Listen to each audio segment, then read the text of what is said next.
Everyone please stand for a silent prayer, moment of reflection.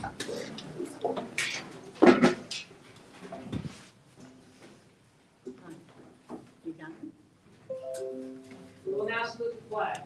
I pledge allegiance to the flag of the United States of America and to the republic for which it stands, one nation, under God, indivisible, with liberty and justice for all. As implied in the report of these tax chapter 31, PL 1975, as the notice of this meeting has been provided in the following manner. And the notice reported the Asbury Park Press, the Poster, the Star Ledger, on January 22nd, 2024, and posted on the bulletin board the same date. All notices are on file with the city clerk. Now, the items to be presented. Our first presentation regarding 614 Goodman Avenue redevelopment plan amendment.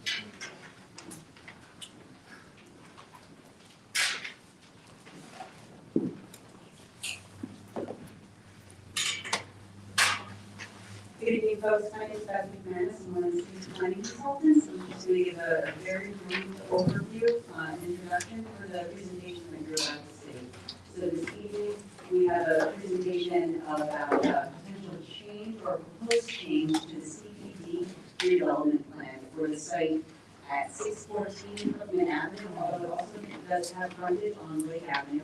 We're going to hear about a proposal to have a portion of that building occupied by a company referred to in the video that does recording space and some other complementary uses. And with that, I'm going to turn things over to the host of the presentation.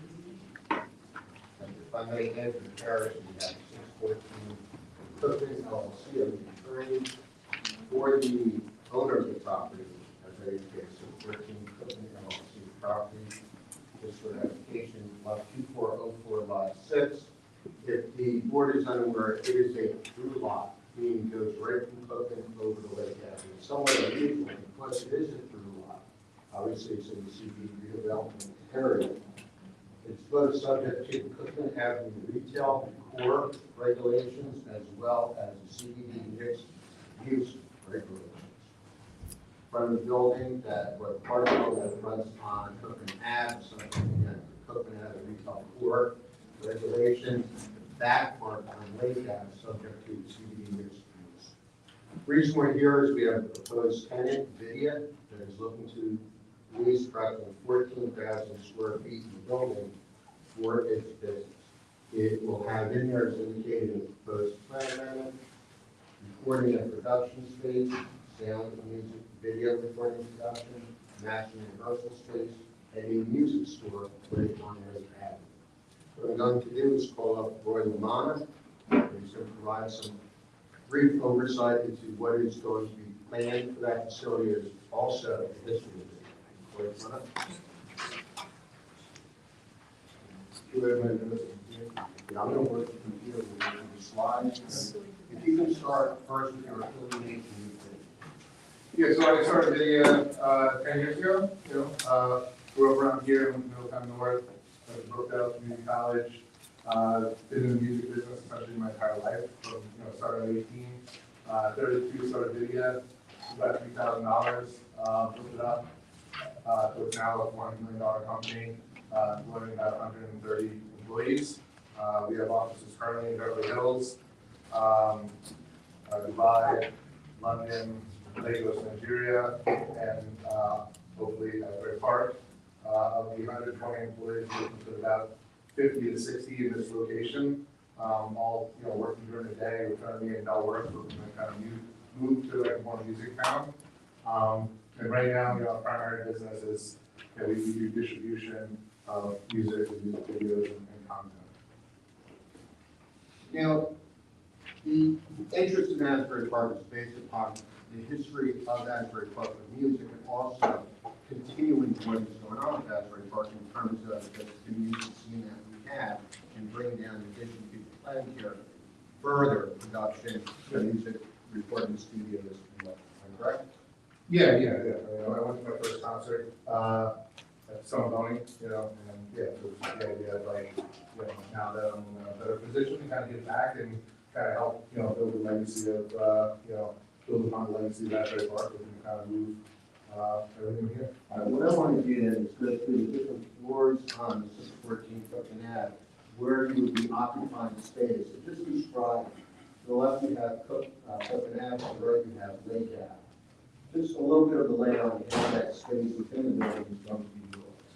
Yeah, so I mean, the space is essentially conceptualized as like what I would call like, WeWork kind of meets Soho House kind of thing. So it's mostly like a collaborative space where people come in and have access to like, you know, a music facility that they wouldn't otherwise have access to. When you first come in, there's a record store. So one of the things that we do as a company is that we do distribution of vinyl records. So we put out, you know, Usher, we were the independent company that had Usher at the Super Bowl this year. We put out our Purple soundtrack. We're doing, you know, the remastering and mixing and distribution of Above the Rim and things like that. So vinyl is kind of a big thing for us, especially as it gets more popular. So we thought, why not put a vinyl record store right off of Cookman there. And then as we come in, you know, the concept is, you know, there would be a key card access into the facility, and the facility, you know, individuals would basically be able to pay like kind of what I would call like a, almost like a gym membership, so like a nominal $20 a month kind of thing, and then you have the ability to kind of work within the facility, have a desk, and then also if you wanted to kind of use, you have credits to kind of use the different kind of studios. It could be a podcast studio, you know, it could be a recording studio, it could be something where you're doing editing or photography. So, you know, one of the things that inspired me is that, you know, my office currently is at Bellworks, is actually the second tenant at Bellworks, believe it or not. And you know, having kids just kind of, you know, just really hang out within, you know, and do the homework, and it's a really kind of nice environment. So I said, well, why don't, you know, I kind of match that up with a creative facility so people could, you know, like, you know, otherwise may not have interest, kind of get introduced to the arts. Now, I've seen here you have a number of studio rooms, you also have on there a stage. What is that stage going to be? Yeah, so it's not like a stage, like, it's still, I'm not trying to go head to head with Stone Pony. I mean, it's mostly just like the idea that a big component of what we're doing is going to be education. So we want people to kind of learn how to like, you know, use cameras and use different like, you know, computers and mix and, you know, master and things like that. And so a lot of it is going to be like, kind of like, you know, it might be fireside chats, it might be kind of like an open classroom environment. So it's meant to kind of be more like that. If there's any performance, I would say it's like going to be more like a acoustic, but we're not going to have anything, you know, that would certainly bleed out and you know, be extremely noisy. But That's not going to be open to the public, that's it. yeah, no, yeah. So the idea is that like one of the things that, you know, is important is that like is that we know who's in the facility and that's a safe facility. And so, you know, by individuals kind of paying like a $20 a month thing, like we will know who, and there'll be key card access, so we'll know who's in there and who's moving around. So like we don't want to have an environment where, you know, people are buying tickets and they're coming in and we don't know who they are or whatever. It's important that like, yeah, it's kind of a like lack of another word, a closed community that, you know, there's some KYC that's going on. So it is a safe environment. Now, you indicated that, Sam, I just want for you to touch upon, in terms of the soundproofing of the facility, make sure it doesn't leak out either to the adjacent businesses or out onto either street. How does that go? Yeah, I mean, we're putting a considerable amount of money into it. You know, we're building studios in our other offices. Those are being built right now in London and Lagos in Nigeria. But the one in Beverly Hills is built, and you know, in that space we actually have a high-end jewelry store that sells, you know, $500,000 watches. Right above us, we have kind of right below us in Beverly Hills, and that room, you know, we really will mitigate sound. That there's no complaints. So I don't think that's going to be an issue here. We're going to certainly hire. So you have the appropriate professionals then? Oh yeah. It's not going to be like a fly by night kind of thing. We're going to try to make it, you know, do it. All right. In terms of employees, you say you're going to have about 50 employees in the facility, am I correct? Correct. And that's going to be a lot of them during the course of the day during the work, am I correct? That would activate the downtown as opposed to restaurants that have nighttime uses, am I correct? So correct. That's all I have. I have a couple questions. So I have a few. I know that many recording studios in places where recording and performances take place, those buildings are built with many inches of concrete. And I know this is an old one, and I know this building is not built for sound. You spoke about your building in Beverly Hills, and that's adjacent to a jewelry shop that doesn't complain, but you've got people living here. And so, I was telling you, because it is an old building, and it wasn't built for the sound that I think you're going to put in there. Yeah, I mean, a couple things to that. So I don't think the sound is gonna be really that considerable because we're not doing any like live rehearsals. There's not gonna be like any like live instrumentation really going on, that would kind of create like most of the noise. But I do know that like we have to mitigate it regardless if you're someone who's, sleeping above us, because, there are other recording studios. So if for instance, someone is on the floor making noise, like and it's not mitigated properly, like studio A, B, and C would essentially, and the podcast studios would basically, usable, because, the noise would leave the noise room. So we need to be able to manage the noise at a level that a microphone in any one of these studios, with a high level of sensitivity, wouldn't be able to pick up sound from adjacent rooms. So if we're able to mitigate that, which we have to for the sake of our business, it certainly won't go out to someone that's sleeping 500 feet away.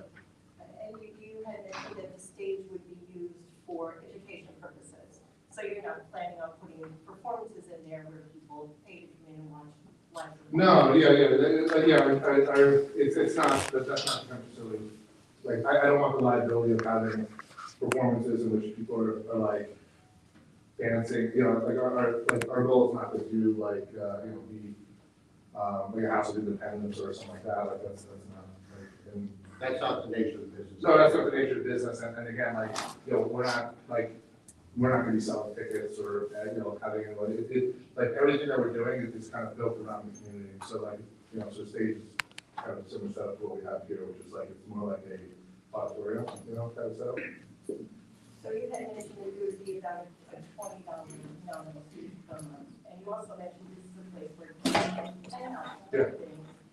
I don't know that the kids in our community necessarily have $20 a month to Yeah. pay for a membership. Yeah, of course, and so that's the thing, obviously, we're cognizant of, so the thing to me is not really so much on the price point, we wanna make it accessible, I'm on the local committee for the Newark All-Stars, we hire a lot of people from Newark All-Stars, we also work with the Village Club of Asbury, and like, this is, that is something that we are very, cognizant of, at the end of the day, like, we're trying to solve, whether it's through like subsidies, or like partnerships with like, corporate partnerships, whatever.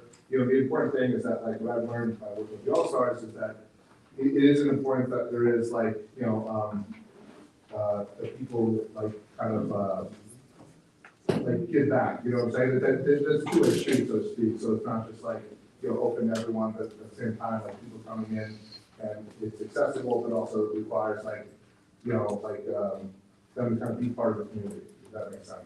I don't know if I'm like wording this correctly, but like, the idea is that, we are, I don't want to make it like exclusionary, like. We'll ensure that people in Asbury Park, those that can otherwise afford $20, we still have access to the program. Yeah. And I think there's a variety of ways that we could achieve that, But I think if I just make it like kind of free, I mean, I think that, one, we're running a business, and two, I don't think that's an achievable what we're going to do either, so. I think you're the mezzanine and the second floor, just for a minute. We have a mezzanine, just collaboration space, am I correct? Correct. And then you have your offices upstairs, am I correct? Correct. Sorry.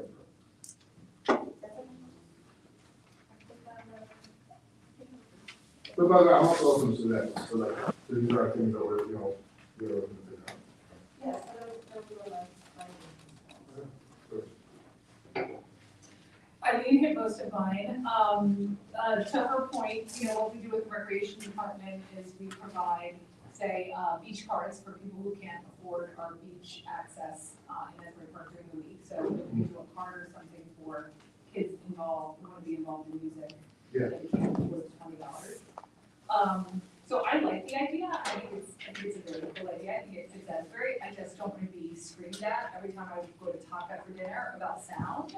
Yeah. So that would be wonderful if we could just make sure that that doesn't happen. So when I'm envisioning this, is it my son was in Lake House, and I know he's here, so there's like separate rooms where kids get guitar lessons in one room, and then the big band in the other room. Yeah. And then none of that sound mixes, which Yeah. is what I'm envisioning you're Yeah, saying. very similar, yeah. Okay, Yeah. and then an open space where the stage is and who's performing there. So, yeah, so I mean, so the stage is kind of like, so like with the stage, it's really meant to be like, again, like, it's not the sole purpose, like during, for 95% of the time, there's gonna be like collaborative, open, like desks, like very circular, similar to like having like this, where like we see the co-working space. It's just that if we're having like, And are people going to be playing music at these desks, I guess is what I'm. no, so they're gonna be like working like you do, if you're, Okay. if you're in the Bellworks, like a lot of kids. No, but I know co-work. Yeah, so in the open space, like a lot of kids after school will just come and like kind of what I used to do at the library, like you go there, you just work, so you're not at home, you're not whatever, and you're working, and you kind of, you're out of the house and you're doing your homework and whatever. And then if there's something like what you said, we have, a rep from Apple who's gonna be talking about like the importance of like playlists and how to get your stuff. I mean, we have a lot of really good initiatives because we work with like a lot of high profile artists. So like we could have someone who's like a high profile, mixing engineer, just giving like a little talk on like the best practices to like our, so like think of it as almost like what you do at like meetup.com, like a meetup really. That's for the purposes of the community. So, I think one of the key things is that you do have studios here and they can't go, the sound can't see that go into another. Right. Otherwise, you interfere, so you have to ensure that it's soundproof enough that it can't escape those individuals. And that's where predominantly the music would be in these. Yeah, I mean, all my employees will be working above this also, so like, like if I had like a KISS reunion tour here, it wouldn't be great for everyone, including my business, which is, like this, like, this is kind of like, again, like, it's meant to be part of the community and kind of uplifting, but also, the thing that we make our money with, all my employees will be working above this, so they can be served as well, on a conference call, getting some, we're screening, we're playing. And if we wanted to talk to your neighbors, you said that your neighbors in Beverly Hills are really have no problem with it, we could talk. I don't know them. I think directly above us is the Melios. So, I don't know if they'd answer me, but I can ask them. And then the jewelry stores are the top store. But yeah, I mean, I'm more than happy to give references. Like I said, I've been in the community my entire life. So Like. we've had years where people have told us, I'll give you an example, of Asbury Hotel, that there would be no sound issue. And then we spent a summer getting screamed at because of the sound on the Asbury Hotel. So any references around the Beverly Hills structure, that would be really great for us, so we can confirm what you're saying. Yeah, and I also live here. I live here. They're not gonna call you, they're gonna call me. That's fine. Yeah, I can work out whatever.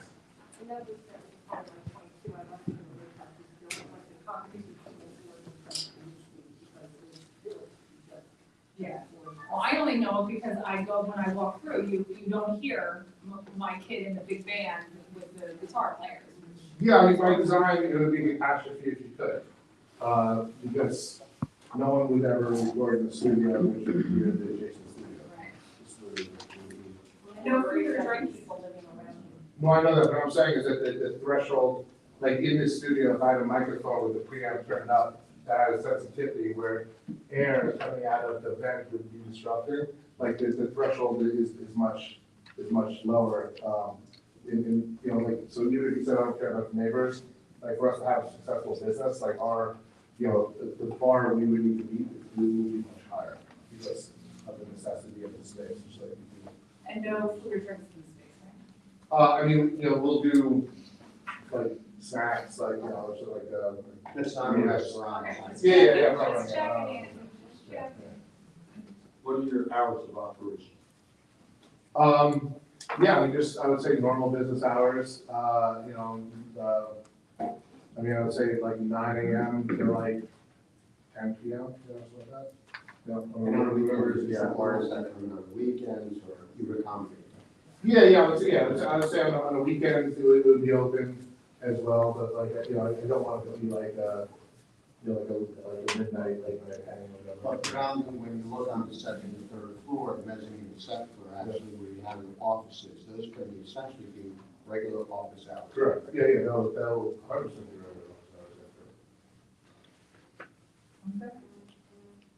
So the studios wouldn't be open for overnight or Saturday, Sunday? Well, I think Saturday, Sunday, daytime hours, because, I think that's part of it, especially, but like during daytime, it's not gonna be like that. It's not gonna be like, a lot of studios in the city, like they operate like 2, 3 a.m., but that's not the idea, that's not what we're trying to, the environment. Any other questions? No, they are.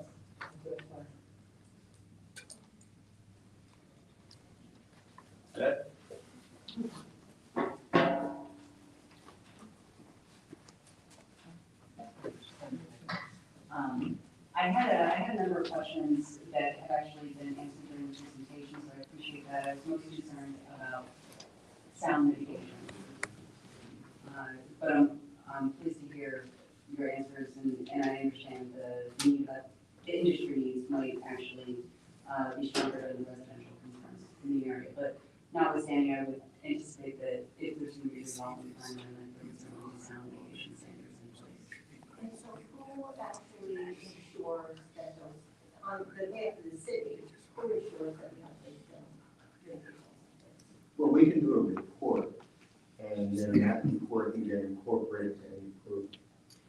So I think it's going to be a multi-pronged approach. There'll be regulations in place. They'll have to demonstrate compliance with those regulations as part of both their planning board approval and to the extent that it overlaps into construction code and construction issues, it would be confirmed at that time as well during the fit out. That's it. Those are my only questions, relatively straightforward plan then compared to some of the others that you considered. Lillian or Fred, any questions? Okay, so we thank you for your presentation. We're hoping you stay around because if public got questions, they'll be during the public session. Great. Thank you.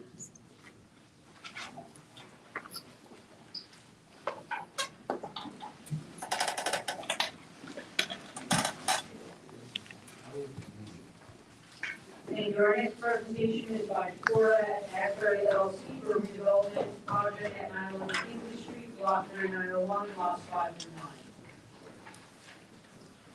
Thank you, Mayor, Council, appreciate it. My name is Sal Alfieri, I'm an attorney at Cleary. Can you go back here?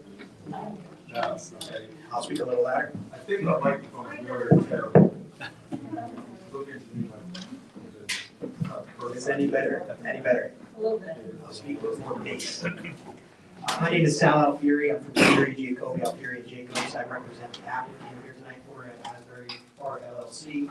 We're going to be making a presentation for you tonight related to proposed redevelopment and expansion of the existing restaurant space that is commonly known around the town as Porta.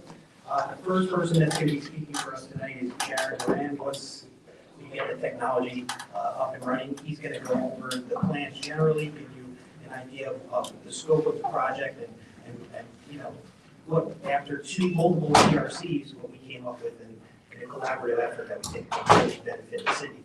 After that, we also have Sean Delaney, who's here, is going to be able to touch on some planning and engineering issues or questions that may pop up. And then we also have a representative and owner of the LLC who will be able to answer any operational questions.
evening, everybody.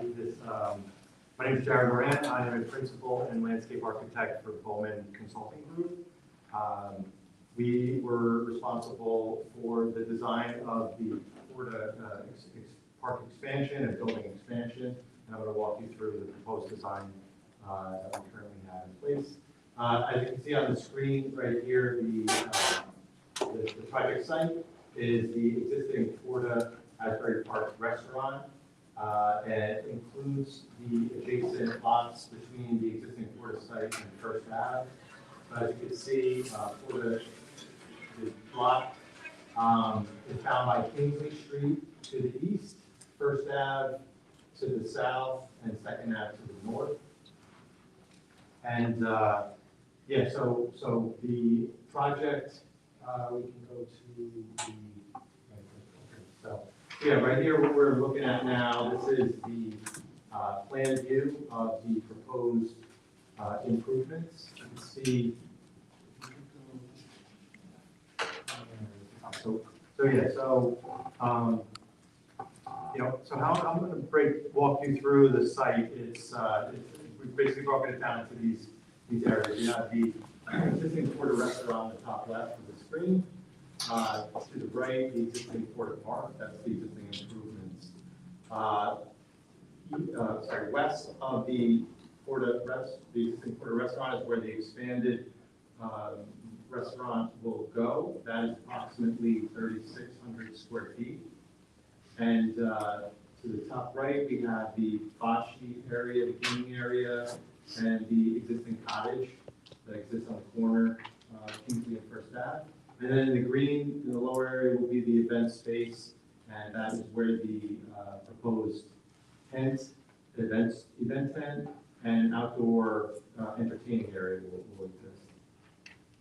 So, yeah, so looking at the color rendered plan view here, we could see, I'll walk you through the improvements within the area, the surface materials, and then I have some 3D perspectives that will help everybody kind of understand the site a little bit better. So yeah, so the restaurant expansion, as I said before, is about 3,600 square feet. Inside will be the expanded kitchen, and it will also house the restrooms. So what did you say? There'll be restrooms in there for men and women.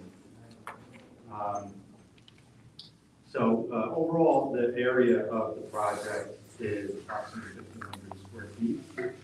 And just to give a little bit of a background on this, so we worked with the TRC. We presented to them in the summer and received some comments. We had 2 working sessions with the planners of the TRC and went back, made the adjustments, and went back to the TRC for a second meeting.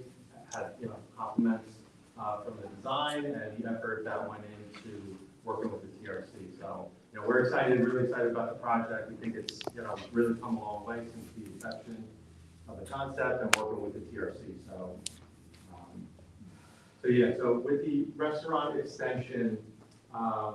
In the lower left-hand corner, to the north of that is, you'll see the 2 gray areas. That's trash enclosure.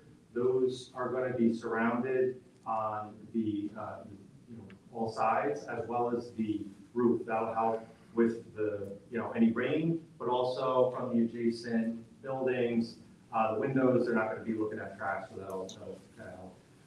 To the north, we're along Second Ave. You see there's a bike rack, so yeah, right there, Sean.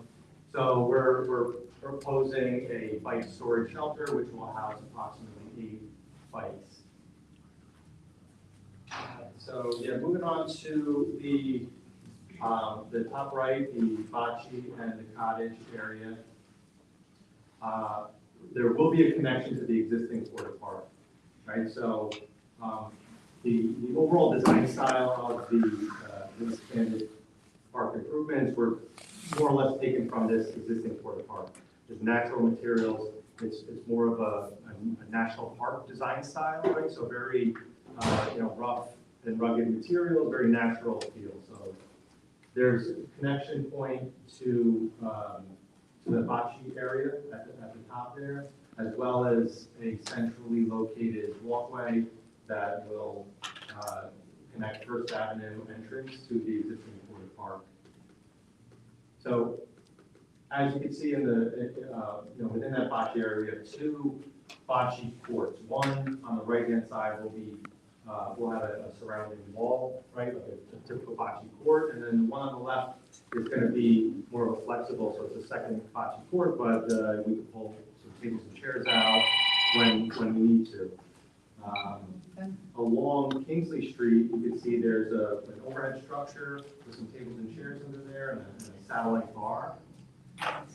And below the cottage is a more secluded area that will be some various seating elements with a fire pit.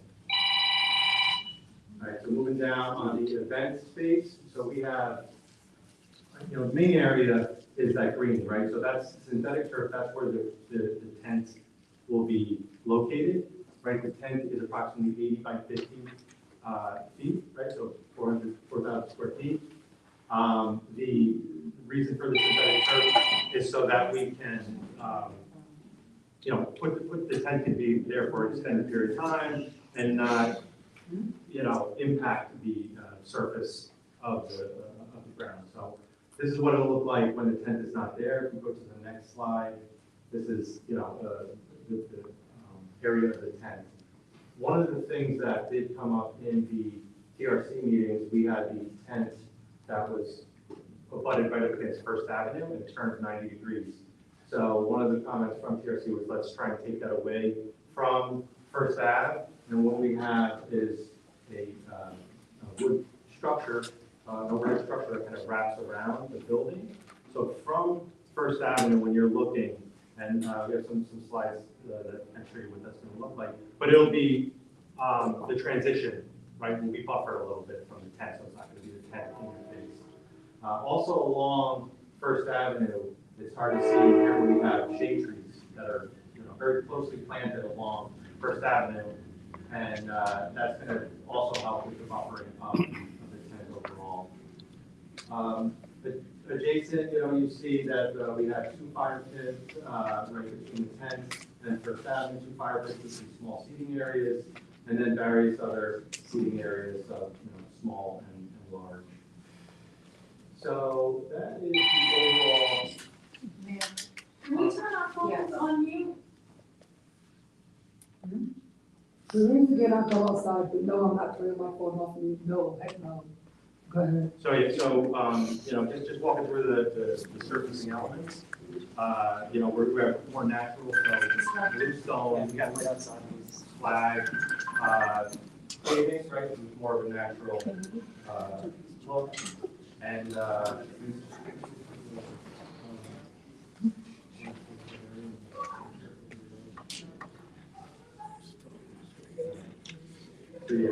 what we're looking at here, this is a bird's eye view from over the tent, right? Looking into the, Kingsley Street is north, is north.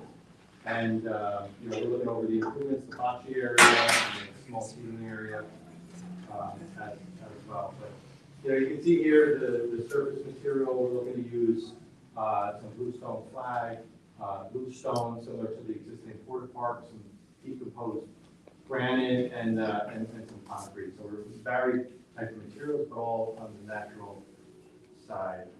As far as lighting, we're looking to just keep that very low key, similar to the existing Porter Park with the overhead string lights. We're gonna have some string lights, some little bollards, but it's not meant to, light the place up, more for security and safety purposes. Jared, you can correct me if I'm wrong, but the design was intended to almost activate portions of the First Avenue and along the beachfront there, so that when people are walking by, it's inviting. There's activity going on.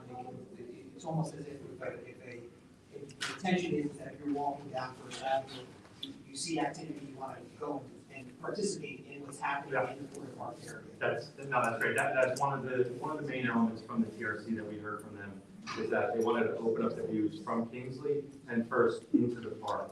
right? So they didn't want us to kind of wall off or buffer the uses from this expansion to the roadway. So that was one of the main elements along the right-hand side of the page.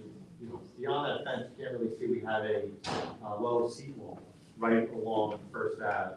That's gonna be, right here. So it's gonna be a concrete wall that's colored in a similar color as the building to kind of tie in, right, the site elements. So, right, that was one of the items from PRC that we definitely welcome, and we can, made the plan stronger. So, yeah, so this view here, we're looking at a ground level shot from First Ave towards the existing quarter building. It's that central walkway. We've got the tent on the left-hand side, and the fire pit seating area and the bocce to the right. This is another shot, ground level shot from the bocce area. Kingsley Street is to the left, the cottage is in the rear. Right, this is the main event space. We're seeing some standing tables and more like an entry into the event space, foyer almost. But you got the bisecting walkway there to the left and First Ave top of page. Another shot underneath that structure. The event tent is to your left. Another shot, fire pit, First Ave is what we're seeing there in the back. So this is the shot right here. So this is from First Ave sidewalk at the tent, right? And the next shot, so this is what we're going to see with the tents up and the tents down. This is what you're going to see. So that structure frames the tent, but also provides more or less a frame to the synthetic turf space. You can use a flexible open space when the tent is down. Another shot from the turf looking back towards First Ave. And then we have the trash enclosure with the building expansion, right? So you see the building expansion there. What we envision is the building expansion is going to be a few feet higher, but you can see we're planning on lightening up the facade material just to kind of blend in with the height of the existing building. You can see the bike shelter right there and the trash enclosures to the right and left. And that's just another shot of the trash enclosure area along the second half. All right, so I think that concludes the presentation from my standpoint. Okay, so that's the segue to the end. I have some questions about your presentation. Absolutely. So the addition, you're adding a pergola, seated bar.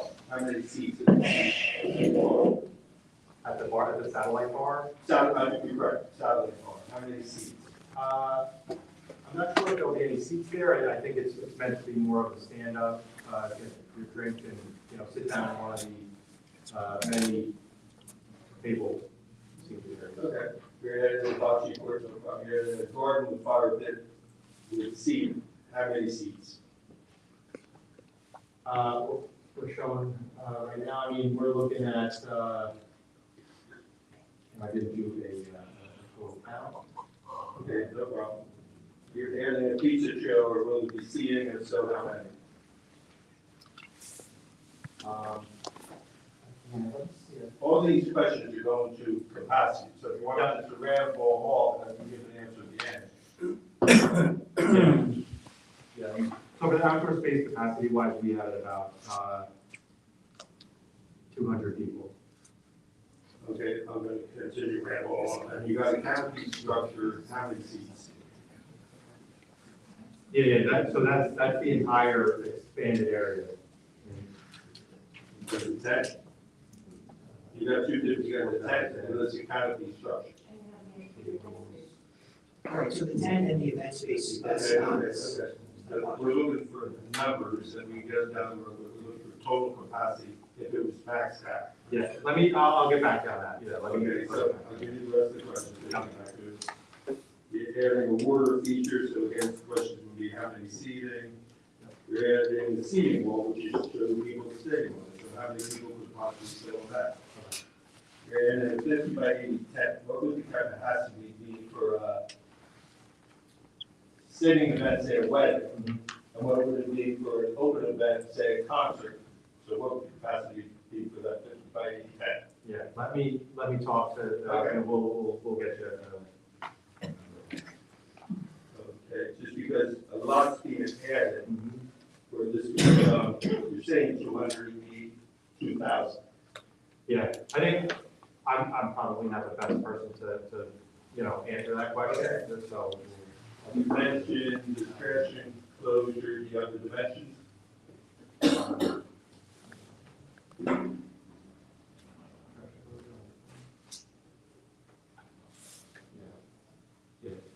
Sean, civil engineer, you can talk to the traffic. And you mentioned bike storage, you said the number 8 bikes. I'm gonna say that's not nice. Yeah. Okay, that's not enough. The other stuff is parking.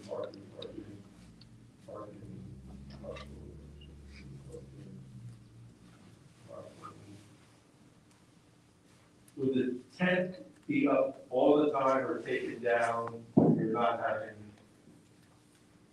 scheduled events? I'm gonna leave that for. Okay. Yes.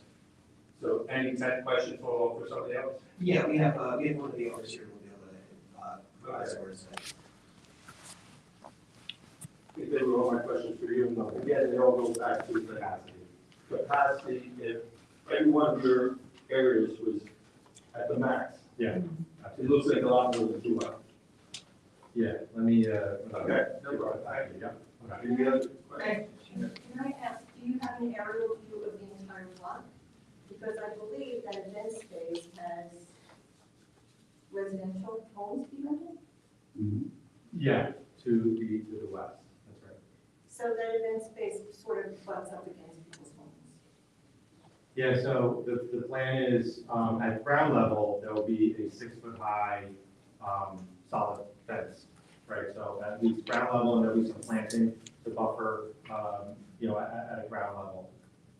What do you have, where's your sound mitigation person? Do you have somebody here who's gonna talk to us about sound? Because it sounds like it's gonna be extraordinarily loud to anyone who lives in that area. You've got 200 people in your yard, your neighbor next door. Or away with a DJ or a band, and you have the vibe, and then you have 2 apartment buildings on that block.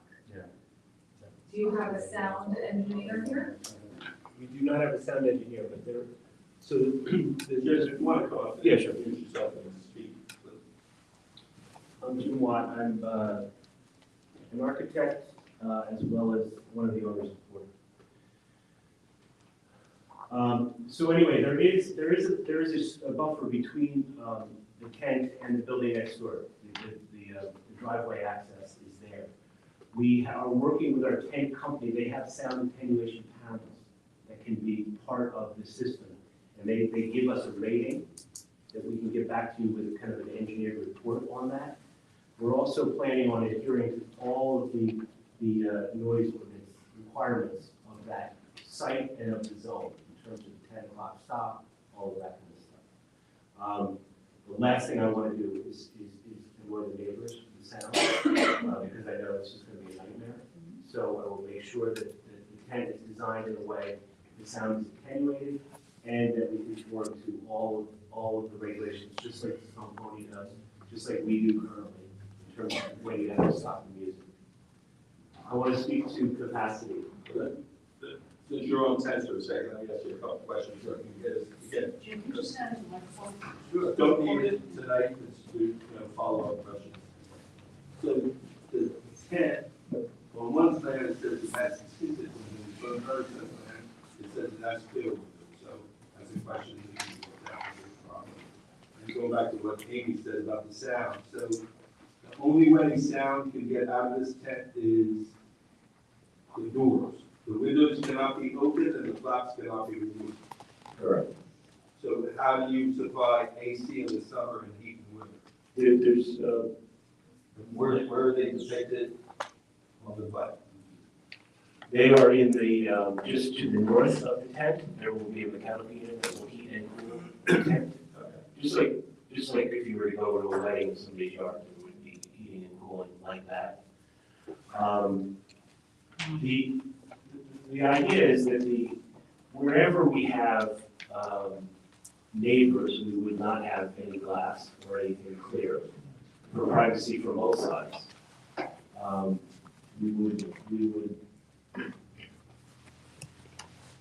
We will go to significant expense to make sure that the tent is soundproof. Because I know, having owned many restaurants, certainly in downtown and in residential areas, that even if Even the outdoor space, Jim. Listen, when we bring up the podium, Tony's been here 50 years, so people have gotten used to that sound, or paradise. But you're asking for us to grant you permission to expand your space that is gonna have a substantial increase in sound and capacity, we're just focusing on sound.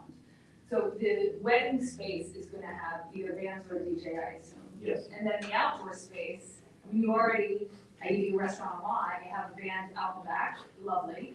But I assume that's gonna increase a little bit in your while. No, we would have no live music beyond where we do now, Okay. except for the tent.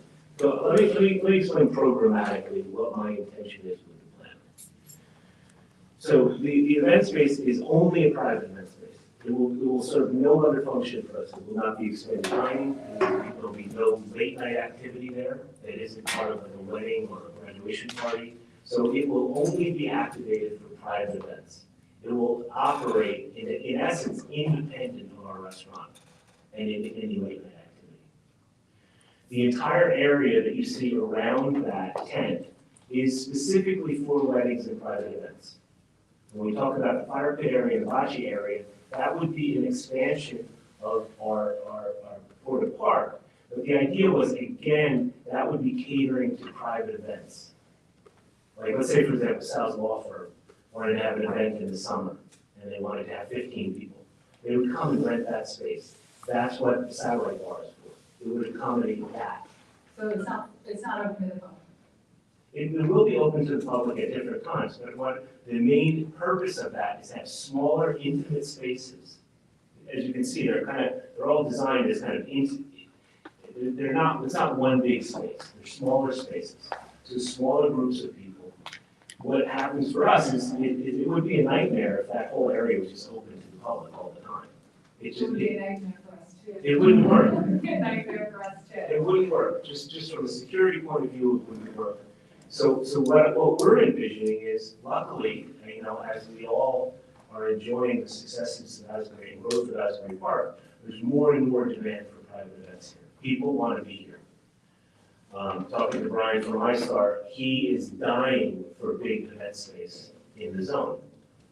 Bringing people here, they end up buying his condos, they end up not only coming here, but then going to other restaurants after they might leave here after a wedding. So the idea is, we're fine with the business that we're doing at Port in terms of our dining and our restaurant business. We don't want to expand that at all. What we want to expand is our private party business. So yes, would we have that bocce ball area open to the public? Yes, but we also might have it be rented out for a private event. That's why we have the public space of our existing park. And what we're doing is creating basically outdoor rooms. Really, I think, beautifully designed, beautiful surfaces, well appointed, that will attract private parties of all sizes. We don't plan on having live music out there. The music would be just about for the weddings or the private ones. That's That it. is live music outside. It's an intent. So I would like to see this also in the Absolutely. That would be awesome. So you can check with others that we need and see how we can Absolutely. Listen, we have an aligned agenda here with regard to sound. If I have neighbors who are not happy with us, it's a nightmare. And I don't want it, let's be honest, I don't want to be that neighbor, right? I live right down the street from here, so I want to be a good neighbor. I want to accommodate what we have as a real demand for weddings. We can't I accommodate. don't see how a tent is not going to sound isn't going to leak That's out. I what mean, I've I never said. heard that. I mean, maybe you have a magical tent that this gonna have you guys send it to us, but I never seen that much. That there's gonna be a tent, but someone's not gonna be able This to. is not a soft fabric tent. These are prefab panels. They're on It's a very sturdy because it's snow resistant. Yeah, they're on a metal You structure. have to take it up and down wherever there's Yeah. snow for. They don't make these tents here in the States. These are European engineered tents. I first discovered these tents actually by going down Ocean Avenue in Deal. One showed up one day, they had an amazing event there. I thought the tent was beautiful.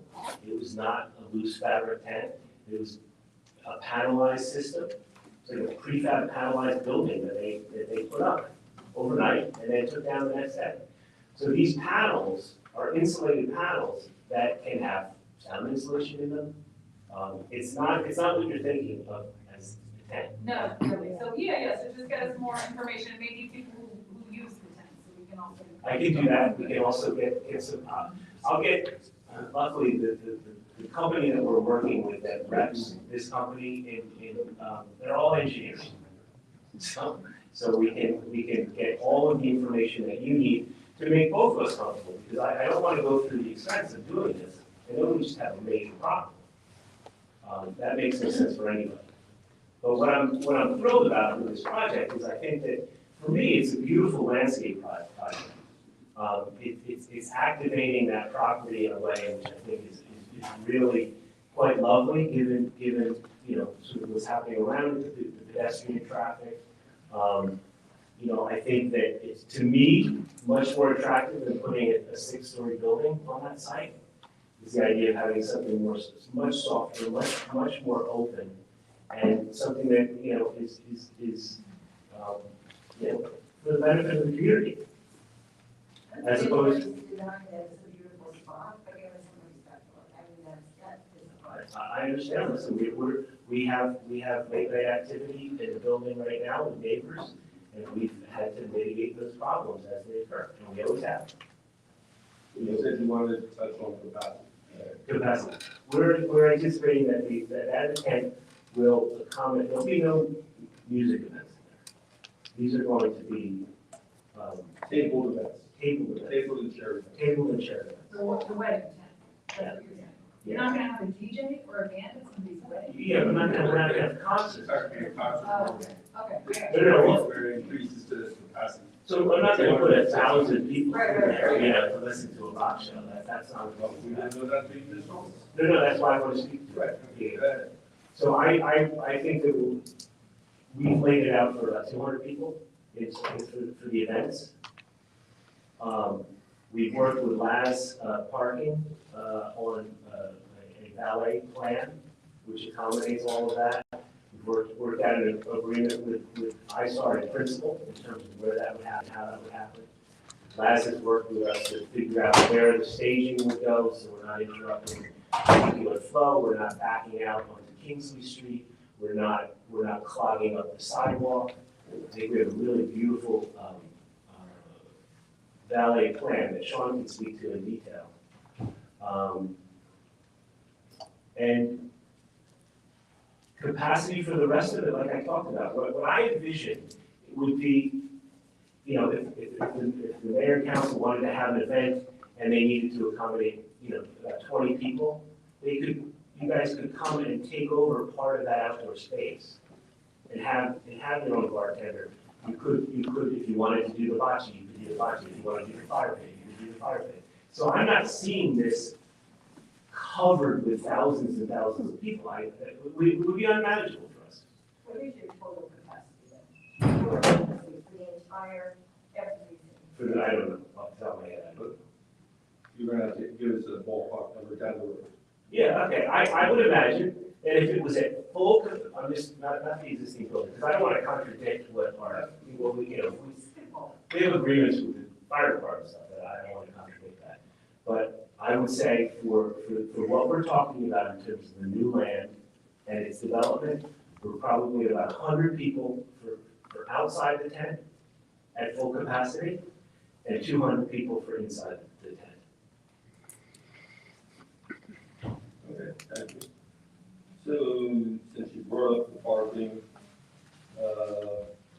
you're asking for a loss of non-city parking spots on First Avenue.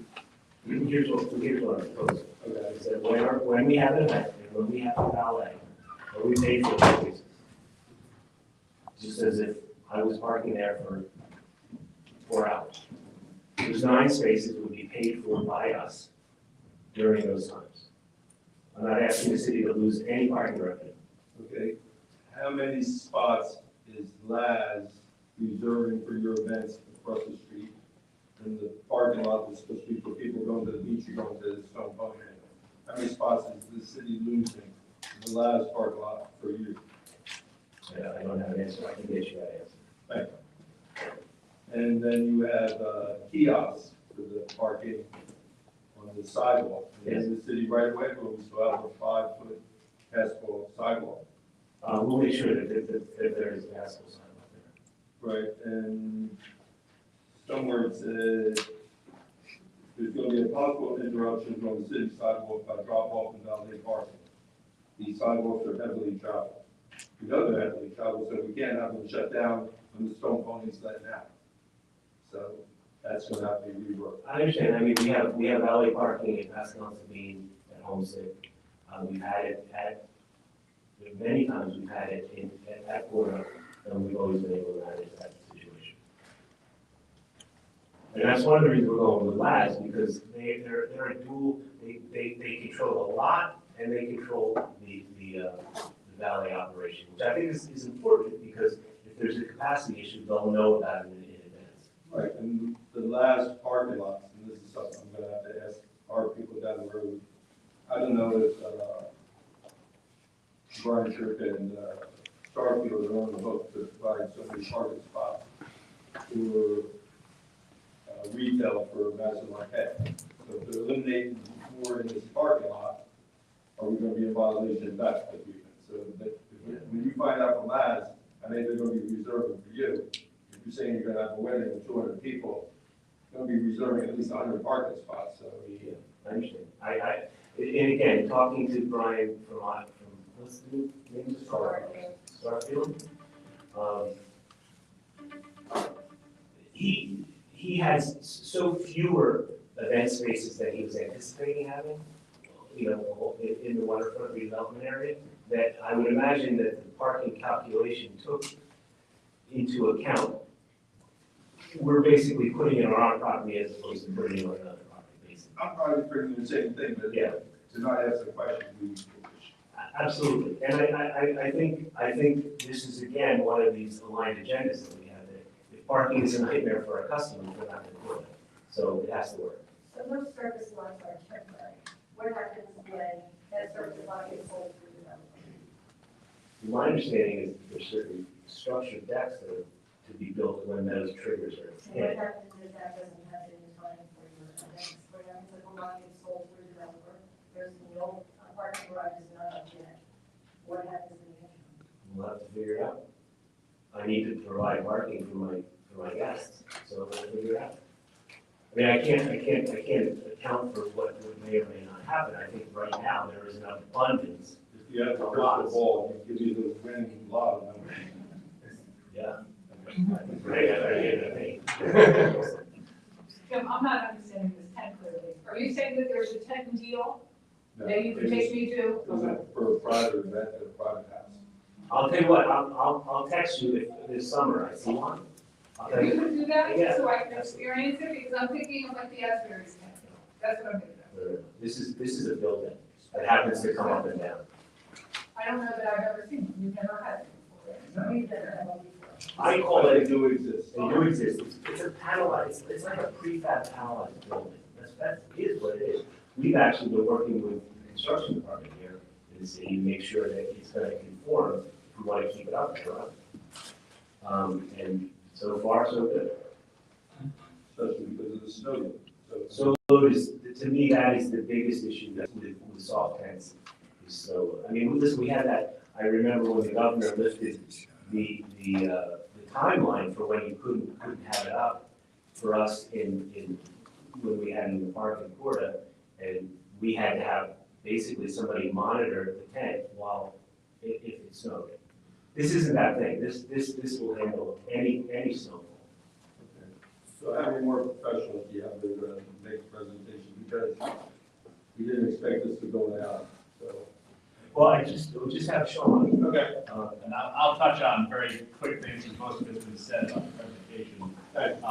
So a couple of things. The important thing to note, really regarding as a planner, with regards to the order of redevelopment plan, the bulk standards that are required for lot area, lot frontage, building height, all that is compliant. Parking, there is no requirement for this use for parking. We are removing some parking at the where the expansion, the restaurant is going, that was on site. That's why we configured that to really try to provide a larger trash enclosure area, recycling area to serve the needs of the expansion as well, covering it with concerns for the neighbors next door looking down upon it. Really, the smells and the sound and the sight that doesn't drift up to the windows in those areas. There are some waivers that would be needed, that were pointed out by Michelle's letter. Most of them are related to it because the structure is a tent as opposed to a standard building. That's not really what was envisioned in the development plan for this. The part of the expansion has a couple as well. By the expanding, there's a hallway coming off the building about 6, almost 7 feet that's attached to the face of the building. Creates the building to be over 100 feet, there's got to be a break there, so we would need a waiver for that. Some of the openings on the frontage, the void to solid ratios and the fenestration, the expansion has no windows, just has some door openings. The tent, depending upon what type of panel goes on, we have the ones with windows that we've seen, the doors are all solid, glass doors essentially for light to come in and out. Naturally, they're not wood, they're not panelized or something with the redevelopment plan, so that would need a waiver as well.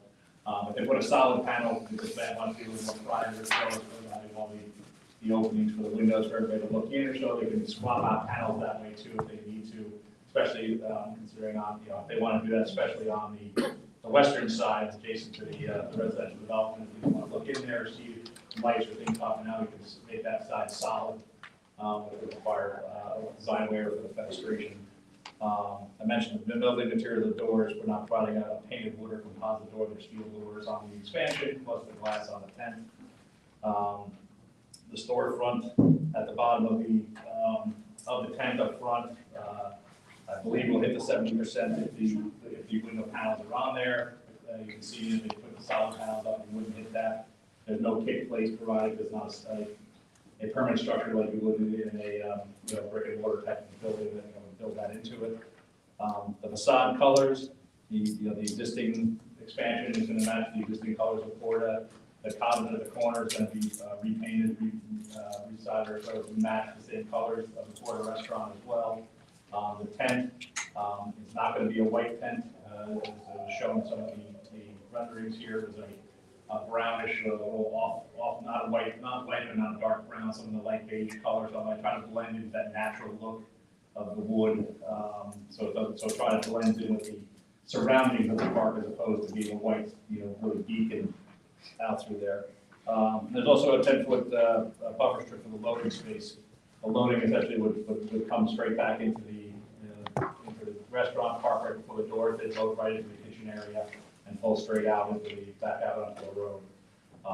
The improvements on the road are shown per the infrastructure component plan with the master developer for the restriping and reconstruction of that roadway on 2nd Avenue.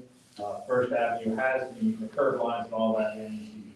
The streetscape itself has to be finalized and still put in by the master developer. The kiosk would be located right off the curb line, essentially where a tree pit would go. So there'd be clear space on the back of the sidewalk between where the trees would go and that 4-foot strip between the curb and the back of the tree pits. The kiosk would sit up in that location, so it would not interfere with any pedestrians walking up and down the sidewalk during the valley event. But we would lose trees. No, the trees would stay. Okay. The trees are staying in there. The kiosk would go next to the tree, between the trees. Okay. Yeah. The last piece, I guess, is just talking about at least the valet plan. As Ms. Watt pointed out, it's not the intent to remove any parking along any of the streets for the use. It would be to come to an agreement with the city to rent or purchase those for an event time period, for the use during the event only. During the rest of the day, it would be, use as normal, and when the event comes up, obviously pre-warned you close those spaces off, reserve them for a select time period. People come in, drop off to the valet, walk into the event, the valet people would drive down to X Street, make the U-turn down to Asbury, come back on Kingsley into the parking lot. At the back, there are about 20 parking spaces right now that have been, the agreement is put in place for LAS to provide on there. Obviously, 200 people, 20 spaces is not a significant amount. So they're still negotiating, still talking with that, to see if there are some opportunities for some other spaces right now. If you don't have valet parking, you're gonna park on the streets, you're gonna park in the public parking where people park right now.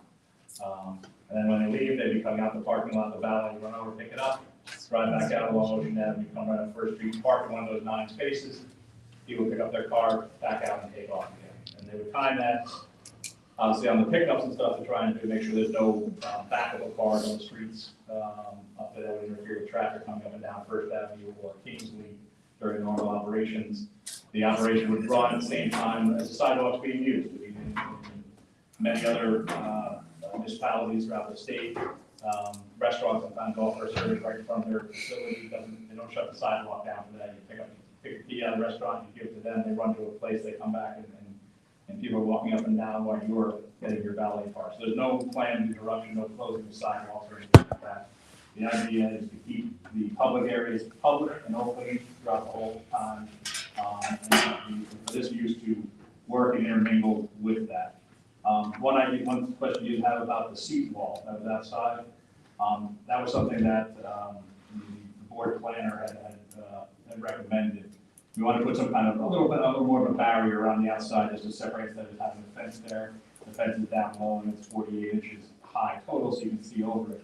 But providing a seat wall there, it's not just for anybody entering Porter or anything like that. It's there for the public. If they're walking down to be able to sit as well.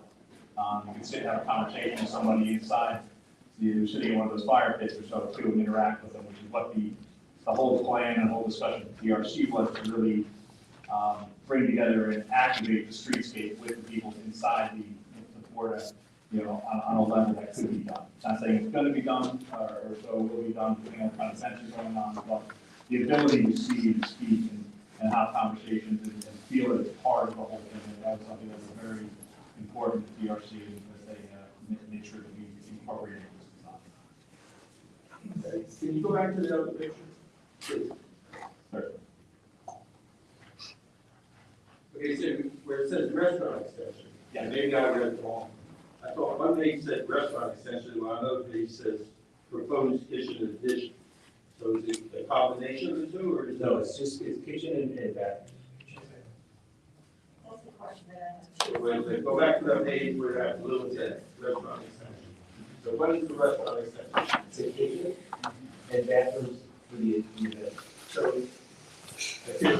There is no customer area there. okay, so where are the vents and everything for the kitchen, so they don't affect the Okay, so we've already designed it, so it's gonna run up, across the roof, away from the neighbor, and up where our existing stack is. It's gonna be right next to our existing chimney. Okay, thanks. Yeah, because that was addressed, the TRC was concerned about that as well. So, we worked with our mechanical contractor and it's built up. I would also want to note that the cottage in the corner is going to be repurposed for like a grab and go type of facility. No cooking or anything in there. People on the beach can come and pick up some, meals or so. They'll be cooking. They'll be cooking there. There is a stack as well as coming out there that has been raised above the 2-second story as required by the redevelopment plan. Can you just finish your question? So the 200 people in the tent, they're going to be going out of the street and going and working on the restaurant across the way? Did you see where it said restaurant extension? Yeah. The So tent, they're opening the tent door. Right. we'll have, Going across to the. yeah, we'll have a covering there, and, we'll have a temporary covering. Every time that door opens, there's more sound going in. That's why I was asking that. We could do it, the vestibule. Maybe that's something.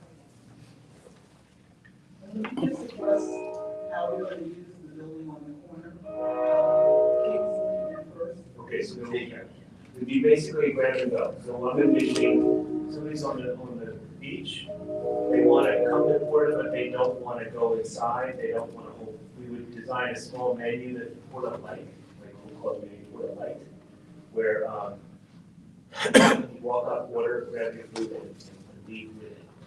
You would not eat in our park, and you would not eat in that cottage. We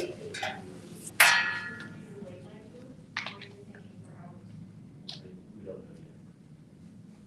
I don't see why not, I mean, if That's on the corner right by the lodge, right? if the pony let out, I mean, yeah. Yeah. Well, the So pony's we went close. on lines, right? Where last parking. Yeah, right. The two bungalows. Yeah. We haven't gotten that far as to what that would exactly be, but I find it to be an attractive kind of little piece of architecture. We really want to get rid of it. Doesn't really function in any other way other than something like that. So. Well, it's a good initial presentation. Does anyone else have any questions? I think you heard the majority of our concerns and, anything else, I guess you need to get in touch with Michelle. And if we have other questions, we can let Michelle know to ask you, and we can go from there. Yeah, we'll get you all the information that you requested. I think, these are things that I need to share for us as well. So, thank you. Mayor, would you like them to stay for the public comment period? Oh, absolutely. And Michelle, did you have any questions or concerns? No?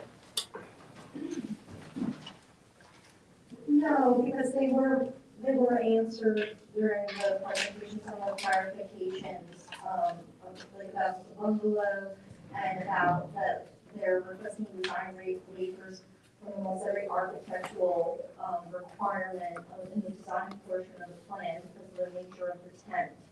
I also, want a bit of clarification, it's not very clear, even though the tent appears as a temporary use, this developer is coming to you for as a non-temporary, a permanent use.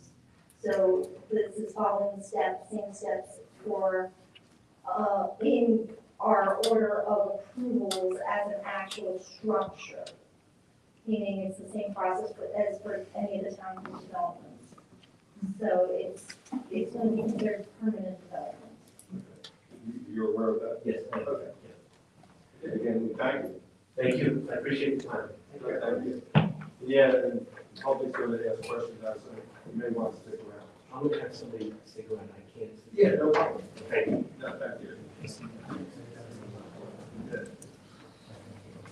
We're on matters from city council. Councilmember Rodriguez. Anybody have any matters for us? Oh.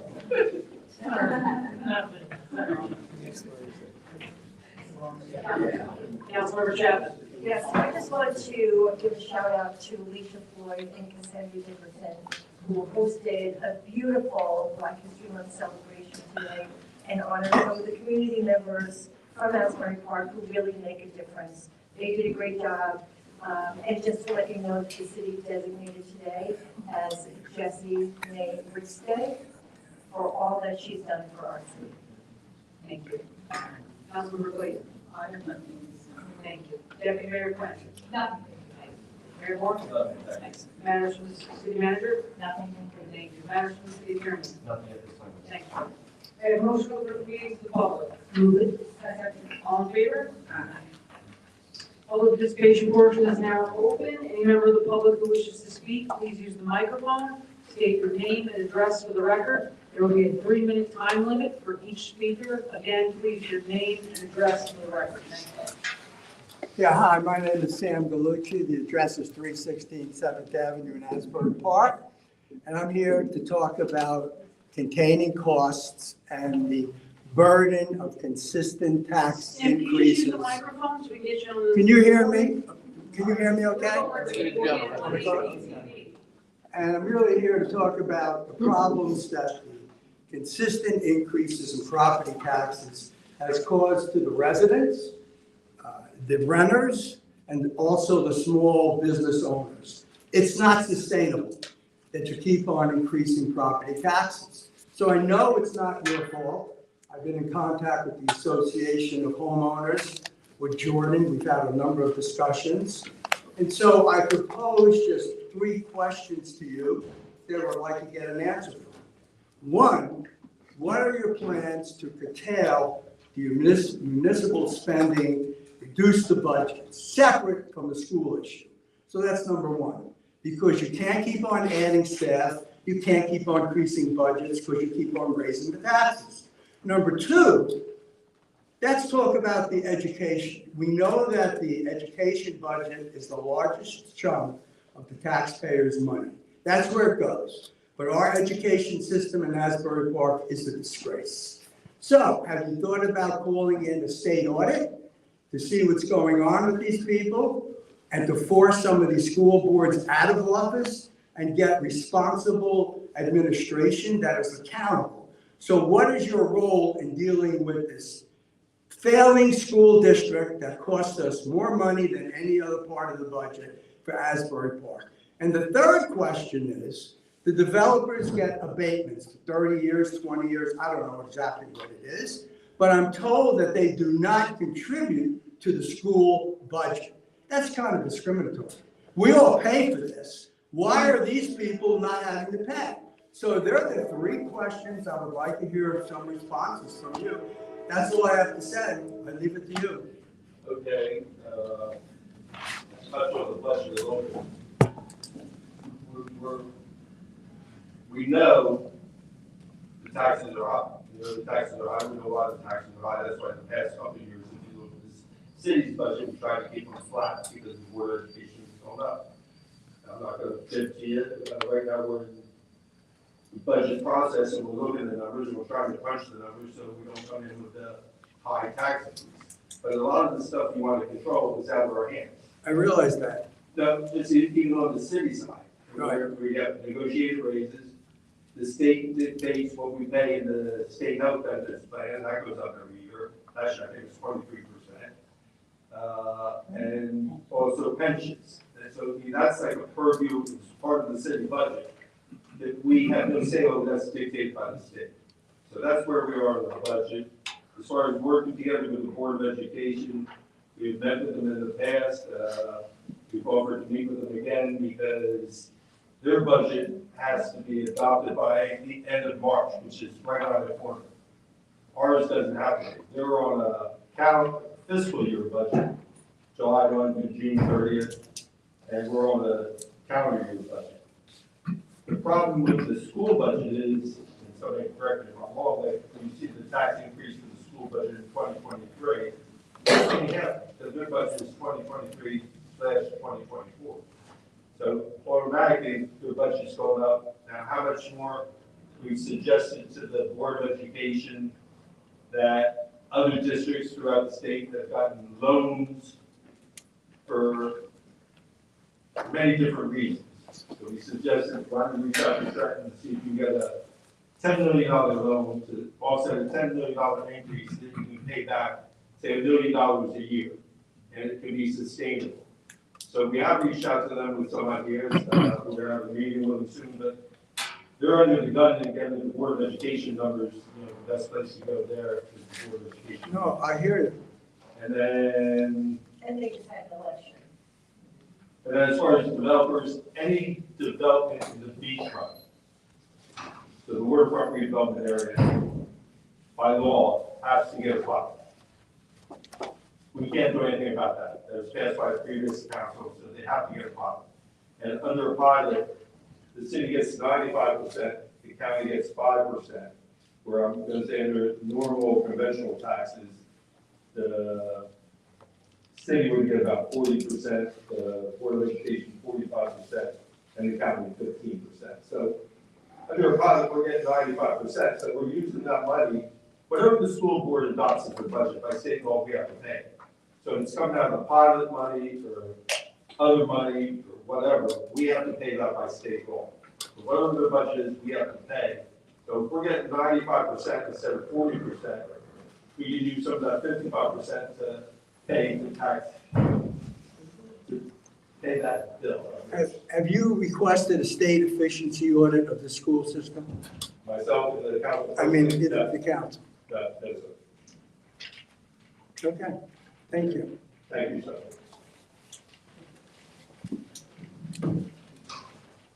And Joanne, anybody want to add anything? No?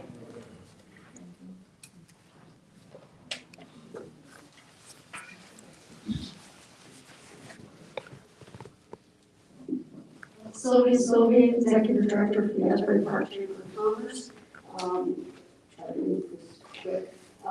First, welcome, and I hear you're knocking it out of the park. Nice to meet you in person. I wanted to just congratulate you guys on the grant that you received for the boardwalk preservation.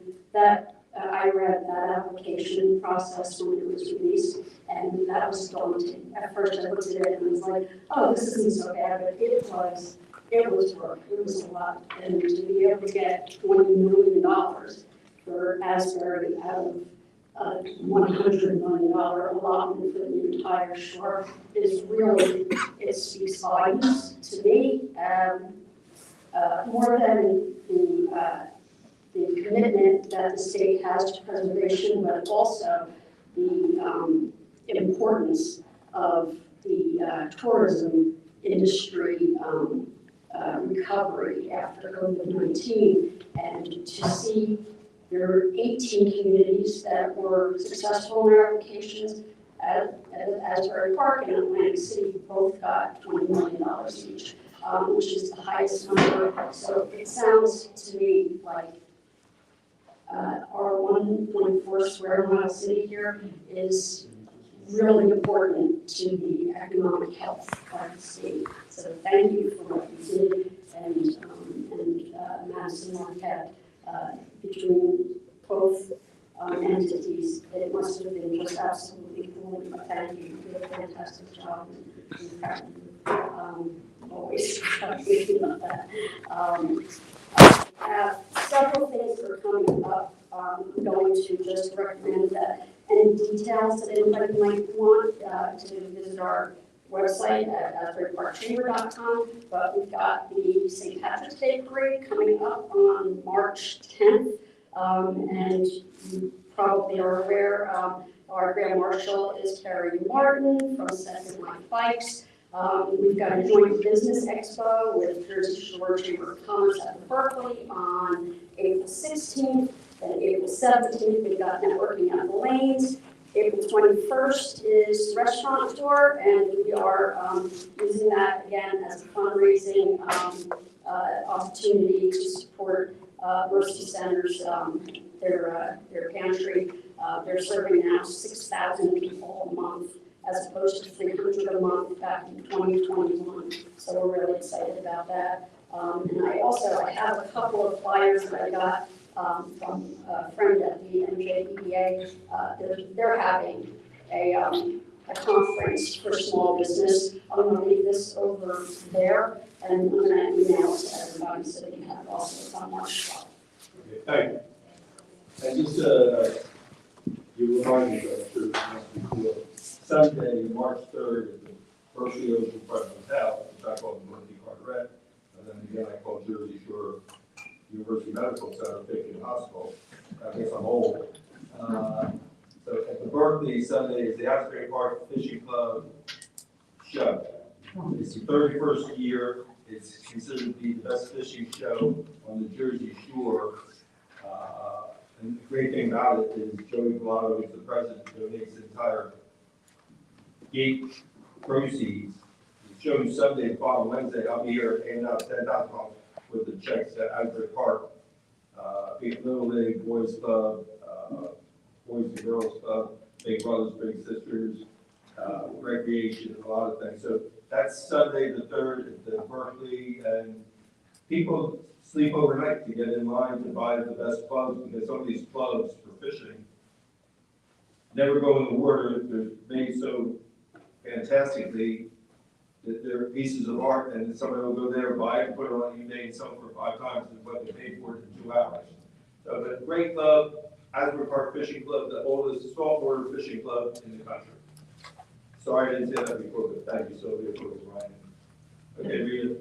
Okay, in 3 minutes of right. You're right. I apologize. Hi, Rita Moreno, 8th Avenue. I know ways you could cut corners. One of them is not to have professionals at a shade tree commission. I thought that was ridiculous. I mean, these two, including Fred, I mean you too. I mean, why do we have professionals at a simple meeting? Like the Shade Tree Commission, they don't know anything about public property. They were interested in fixing the old things, the trees, the flowers. That's what their job is, and I thank them. But why do we have professionals? Two, the engineer and the attorney. It's not, I mean, that's one way you could cut corners. The other way is that you don't have to get new cars every 3 years. And Spring Lake, go to Spring Lake. Their cars are about 10 years old, maybe older. And there's so many ways you could cut corners to save a tax dollar. And let me think of another way. Oh, I think you should have a study done about how many people are working in this building. I mean, like, I go back to the 70s. There was only 12 people, and they had typewriters. They didn't have a computer. So I think you should do a real study on, maybe you can hire people just to be part-time and not paying a pension or anything else. I don't know what else they could get. But there's many ways you could cut corners, and I think you got to start thinking about that. And the other thing I wanted to say, why do we have to give Madison Marquette any money? They were in default. What does that mean? Was that a piece of paper? Why do we have to, I think I read they were going to get $13 million. Is that right? I'll let you finish. 13? I'll let you finish. Give you 3 minutes. Okay. And then the bathrooms, I think somebody quoted, are they going to be made of gold? The $7 million. So somebody made a comment about that, and I thought it was kind of funny, because $7 million for bathrooms? I don't know. Where are they going anyway? But are they going in the convention hall, or, no, it said the south side of the boardwalk. So there's lots of ways you could cut corners, many ways. So you should try, because it's getting outrageous, the tax rate. And I think we need a reassessment, because I've been checking out properties on all these places in Asbury. A lot of them are getting away with murder, because I know what my taxes are. And I've checked 3 buildings already. Finish your sentence. Okay, but I think you should get the town reassessed. It is already reassessed. Because it's not right. It's reassessed every year. No cross conversation. No cross conversation. I'm going to answer some of your questions. Okay, Don't always believe what you read in the newspapers. When it said we're spending $7 million for bathrooms, it was a terrible quote. The city got $7 million. The city gave no money to Madison Marquette, the state of New Jersey. The city gave no money to Madison Marquette, so you're wrong there.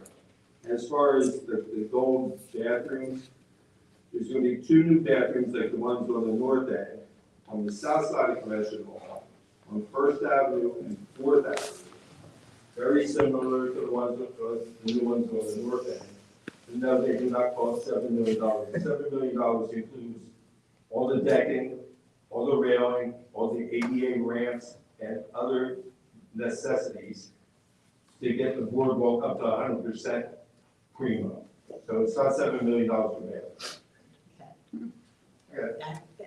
that was on Facebook. It's got to be true, John. Okay, thank you. All right. So I hope you like some of my comments.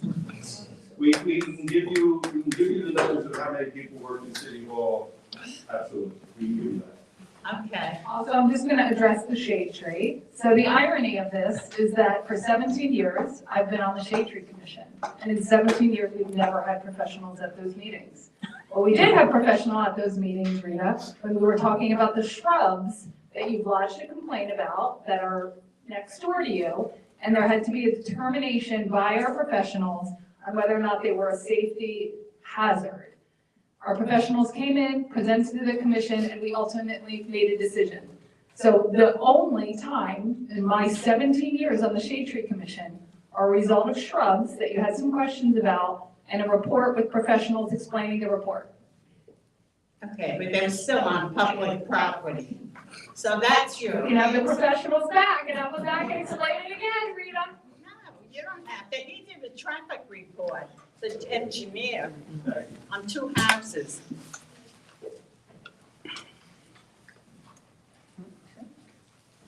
Hello, Felicia Simmons, 11 Asbury Park, President and Executive Director of Westside Community Center.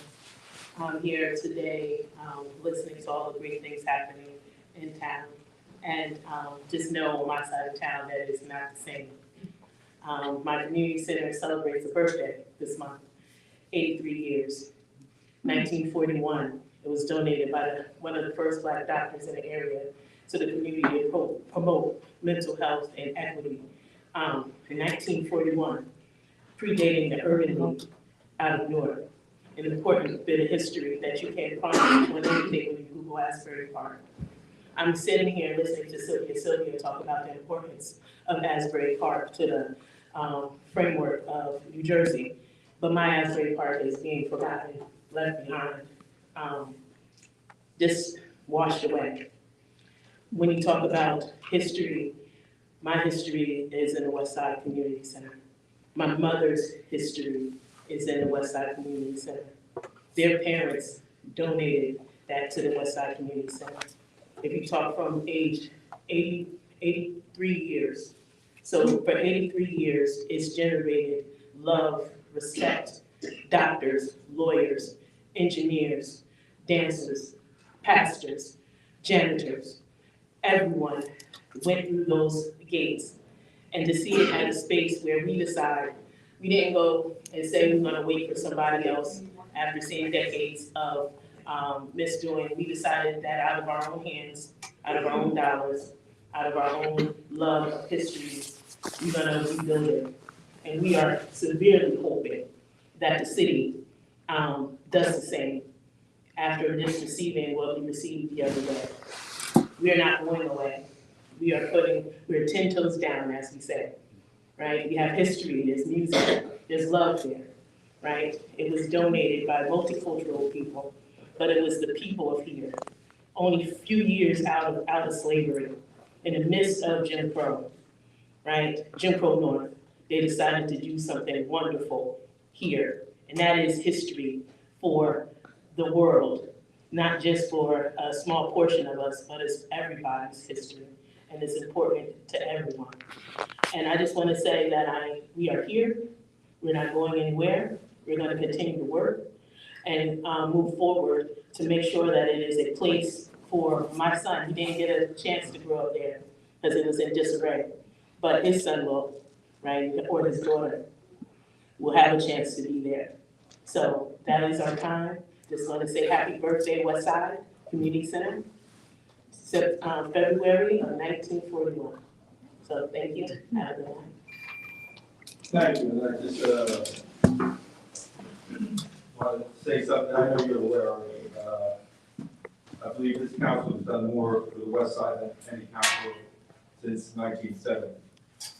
The West Side, especially Springwood Avenue, was knocked down in 1970. First, we built the Springwood Avenue, first interfaith in the city, built the senior center and school.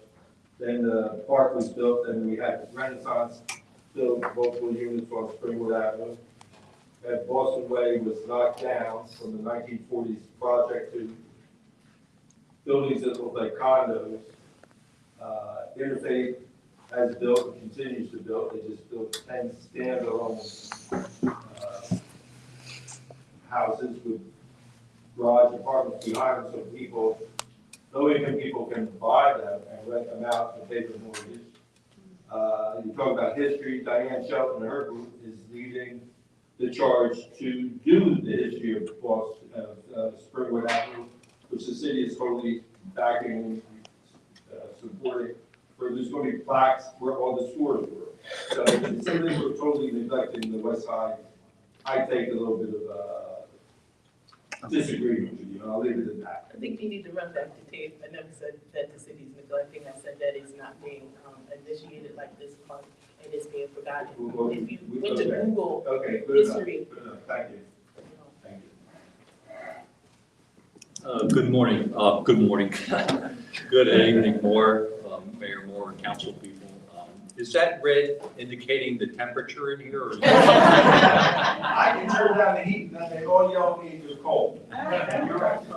It's pretty close to what's in here, but anyway. I got here, I arrived late, so I don't know what this is, session for commenting on a certain particular subject? Or is this in general for the? Anything you want to say, you got 2 minutes or whatever. Okay, this is regarding our property taxes. And I'm a property owner, I have been for 40 years, very fortunate to be here 40 years. Please, your name and address, sir. I'm sorry? Your name and address. Oh, Robert Resminitz, 601 and 603 First Avenue. I'm here tonight because we're all hardworking people here. We all work for a living, especially me. Well, you know, I'm called the fence guy, so while you know me, some of you don't.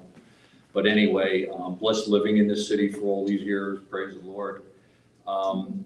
We're all hardworking people here, but I don't think anybody is as hardworking in this particular time as that person sitting there in the front row in the suit, Michael Del Rey.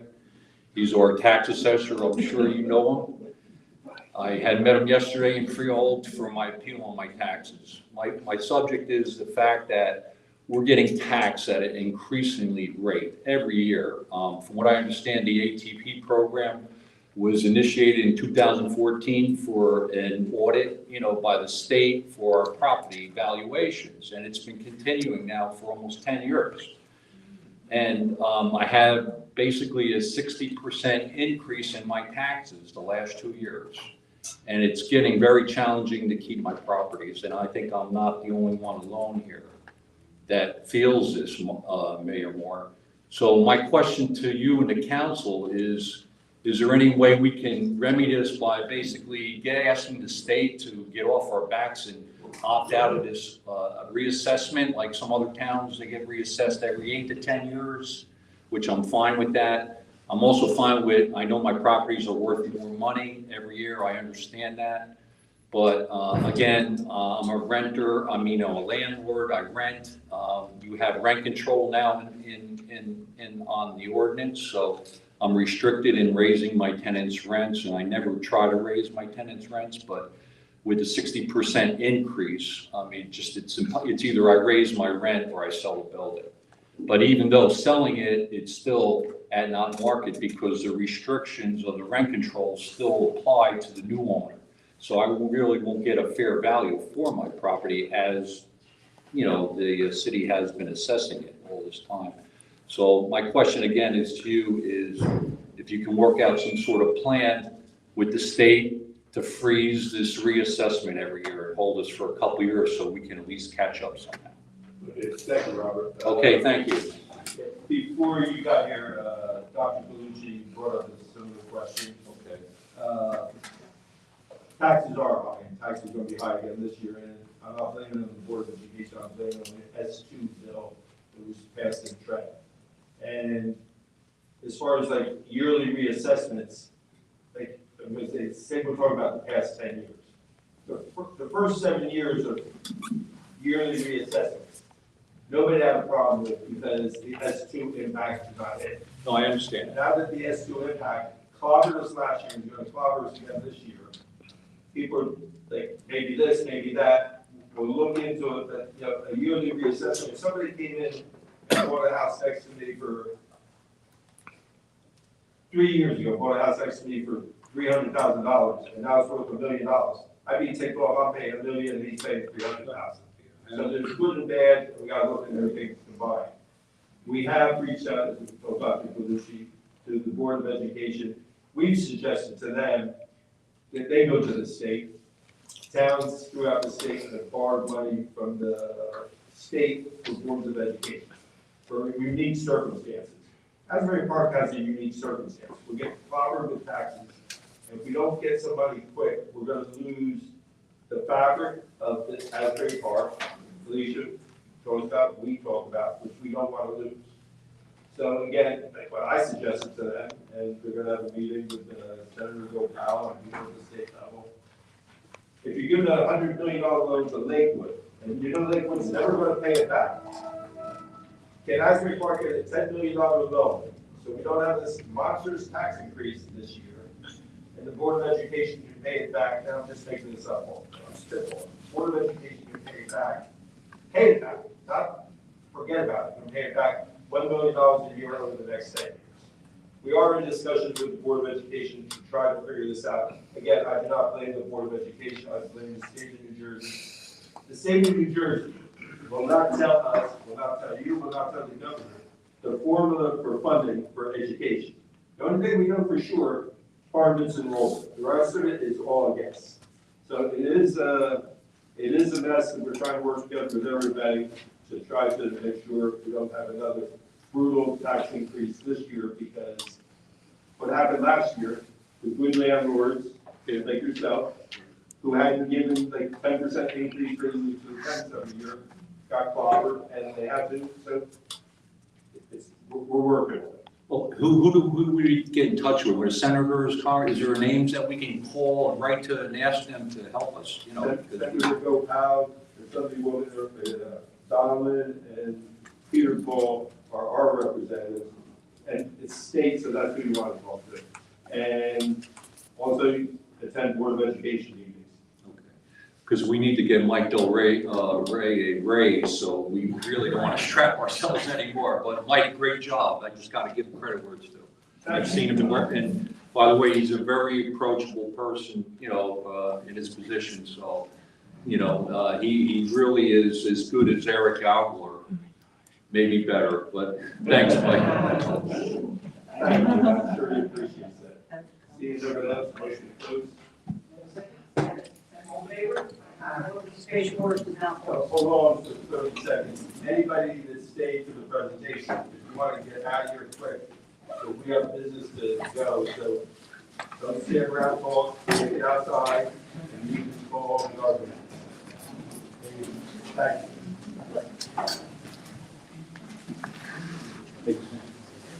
you. Ladies and gentlemen.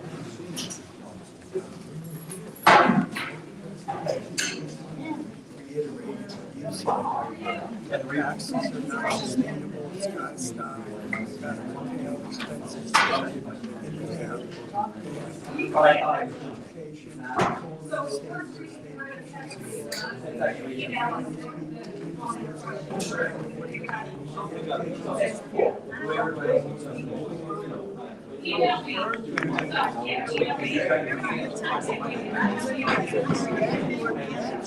Please take your conversations outside the council, please.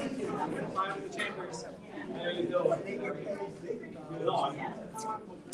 the chambers, please. Please take all conversations outside.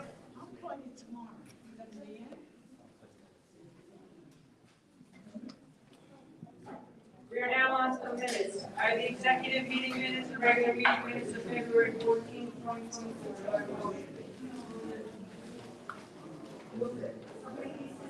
And a second. Councilmember Benedictus? Yes. Councilmember Chapman? Thank you. Councilmember Clayton? Yes. Deputy Mayor Quinn? Yes. Mayor Moore? Yes. We're now on to individual resolutions.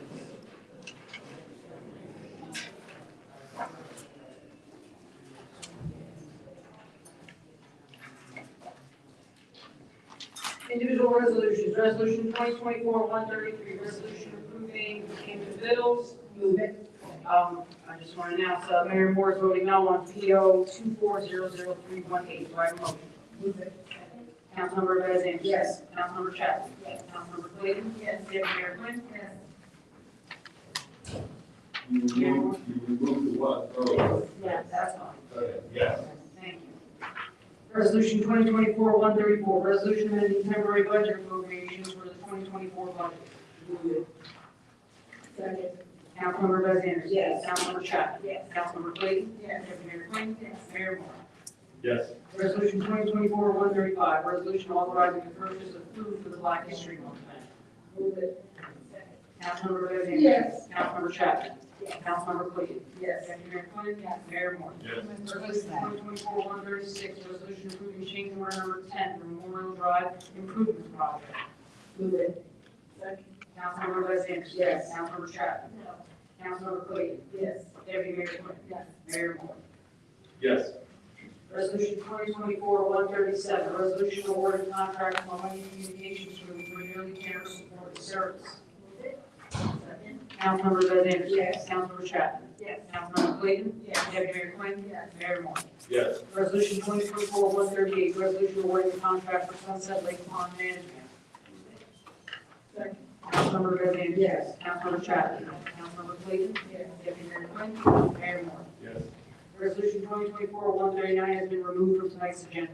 We're now on to resolution 2024-140, resolution amending the contract with John Dwyer for snow plow repair. Move it. Councilmember Bez Anderson. Yes. Councilmember Chapman. Councilmember Clayton. Yes. Deputy Mayor Quinn. Yes. Mayor Moore. Yes. Resolution 2024-141, resolution establishing fees and regulations for the 2024 beach season. Move it. Councilmember Bez Anderson. Yes. Councilmember Chapman. Councilmember Clayton. Yes. Deputy Mayor Quinn. Yes. Mayor Moore. Yes. Resolution 2024-142, resolution authorizing appointments to the zoning board of adjustment. The appointee is Natalie Passerini as alternate number 1 with a term to expire January 15, 2026. Do I have a motion? Move it. Second. Councilmember Bez Anderson. Yes. Councilmember Chapman. Yes. Councilmember Clayton. Yes. Deputy Mayor Quinn. Yes. Mayor Moore. Yes. Resolution 2024-143, resolution authorizing the fire department to apply for a training grant from the Federal Emergency Management Agency, FEMA, and the Department of Homeland Security, DHS. Do I have a motion? Councilmember Bez Anderson. Yes. Councilmember Chapman. Yes. Councilmember Clayton. Yes. Deputy Mayor Quinn. Say yes. Yes. Yes. Mayor Moore. Yes. Resolution 2024-144, resolution deferring the due date for business license application fees for 2024 through April 1st, 2024. Do I have a motion? Move it. Second. Councilmember Bez Anderson. Yes. Councilmember Chapman. Councilmember Clayton. Yes. Deputy Mayor Quinn. Yes. Mayor Moore. Yes. Resolution 2024-92, resolution authorizing professional service contract and Hackensack Meridian Team Health PC for employment exams and physicals. Wait, no, we need to table that. Move it. Ready? Yes. Second. Motion to table. Yeah, this is a roll call vote. Thank you. And now we're on to roll call. It's to table this resolution. Delirious from Vicky. Until further notice. Councilmember Bez Anderson. Councilmember Bez Anderson, yes. Yeah. It's a table. Thank you. Councilmember Chapman. Councilmember Clayton. Yes. Deputy Mayor Quinn. Yes. Mayor Moore. Yes. We're now on to ordinances. Ordinances for introduction. I have ordinance 2024-4. Ordinance of the City of Asbury Park amending and supplementing Article 13-1300 entitled short-term rentals. Part 2 rental property, Chapter 13 property improvement, Indian Road Reservation Property Maintenance Code of the City of Asbury Park, with a public hearing date of March 13, 2024. Do I have a motion? Move it. Second. Councilmember Bez Anderson. Yes. Councilmember Chapman. Councilmember Clayton. Yes. Deputy Mayor Quinn. Yes. Mayor Moore. Yes. We're now on to second reading public hearings of ordinances. I have ordinance 2024-3, ordinance of the City of Asbury Park amending and supplementing certain sections of Chapter 5 entitled Beach Boardwalk and Beachfront Regulations of the Code of the City of Asbury Park in certain limited respects. Fred, would you please give us a brief overview of this ordinance? Yes, this ordinance provides the city with more flexibility in setting the beach fees so that we can set them by resolution, which is a simpler process rather than doing it by ordinance, which requires 2 readings and changing the city code. Thank you. May I have a motion to open the public hearing on ordinance 2024-3? All in favor? Aye. Public hearing on ordinance 2024-3 is now open. If any member of the public would like to speak on ordinance 2024-3, please use the microphone. Move to close. All in favor? Aye. Public hearing on ordinance 2024-3 is now closed. May I have a motion to adopt ordinance 2024-3? Move to adopt. Second. Councilmember Davis? Yes. Councilmember Chapman? Yes. Councilmember Clayton? Yes. Deputy Mayor Quinn? Yes. Mayor Moore? Yes. I also just have one resolution that I forgot to read. This is resolution 2024-145, resolution recognizing and declaring February 28, 2024 as Jesse Maverick's Day in the city of Asbury Park. Do I have a motion? Move it. Councilmember Bez Anderson? Yes. Councilmember Chapman? Councilmember Clayton? Yes. Deputy Mayor Quinn? Mayor Moore? Yes. No, there's anything else on to adjournment? Move to adjourn. May I have a second? Is there a second? All in favor? Aye.